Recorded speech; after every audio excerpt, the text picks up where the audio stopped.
Hi there, it's Barb Klein from Inspired Possibility, and in an earlier video I introduced you to The Invitation by Araya, and I promised some further exploration with it. And I will say this is one of those books that you can read all the way through and take it step by step, or you could open it randomly and see what reveals itself to you in that moment, and that's what I did the other day. And what came up for me was deep sustenance.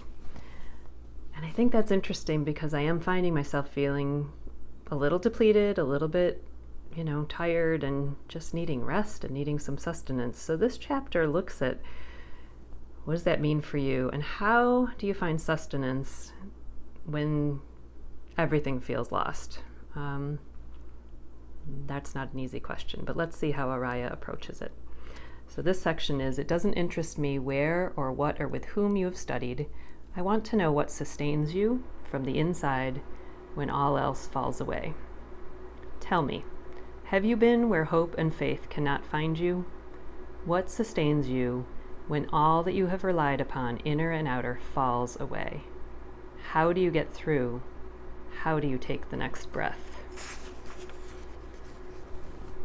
Living with hope is living with anticipation of what can be. Living with faith is relaxing into what is that cannot be changed by our will, and knowing that life in its fullness is good. And sometimes neither hope nor faith can find me, and there is nothing to hang on to. I've certainly known those moments, and I'm guessing I'm not alone there. And interestingly, sometimes when we're in the midst of it, we keep going and going and going, and it's after the person we've been caring for has died, or there's been an illness or some crisis, and then we don't know what to do because we don't have anything to do any longer. And so she talks about a situation like that with a friend of hers who had died, and she said, later, when the crises were past, when there was nothing left to be done, I found myself sitting on my bed, unable to sleep. And she wrote these lines in her journal. Too late, alone in my bed, I whispered slowly into the darkness, I am not as tough as I look. I am not indestructible. I didn't know until I wrote those lines that I thought I was invincible, but I had. I'd thought my faith and hopes would sustain me no matter what. I had been down and gotten up before.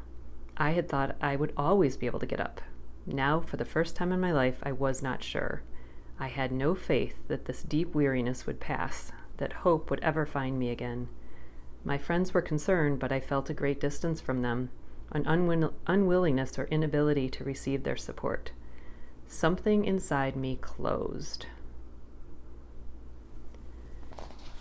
So in those moments when it feels like everything is lost and you start to close up and isolate and pull away from people, what is it that stays with you, that keeps you going, that helps you find that next breath?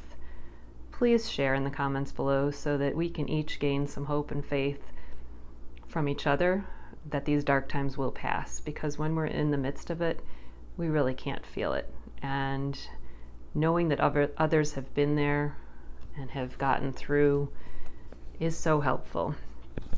And sometimes for me, it's nothing more than sinking into how I feel right then, letting myself curl up in bed and cry, taking some time away from people, journaling, meditating, not always. Sometimes it's getting in the car and screaming because I just need to let out the energy.